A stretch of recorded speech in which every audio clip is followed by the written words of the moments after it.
Paano mo nga ba masisigurong ligtas ang iyong anak kung ang mismong sisira ng kanilang buhay ay kasama lamang nila sa loob ng bahay? Naliligo po ako kasi po sira po yung pintuan ng CR.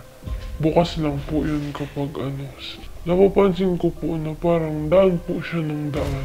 Di ko lang po pinansin, kala ko po kasi nagkataon lang. Doon ko po simulang nahalata po. Hindi po ko nakakapagsalita. Kasi sobrang takot na po ako. Mula dito ay dumiretso kami sa tanggapan ng Criminal Investigation Detection Group o CIDG, kung saan muling kinuhanan ng salaysay ang bata. Napag-alaman na hindi 20 kundi 32 beses pinagsamantala ng kanyang lolo si Lizelle. Ano yung naging lakas mo? Bakit ngayon nagsalita ka na, ngayon lumalaban ka na?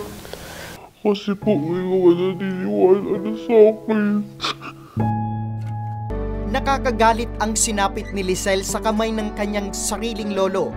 Isang magandang hangarin na nabahira ng kasamaan dahil sa tawag ng laman.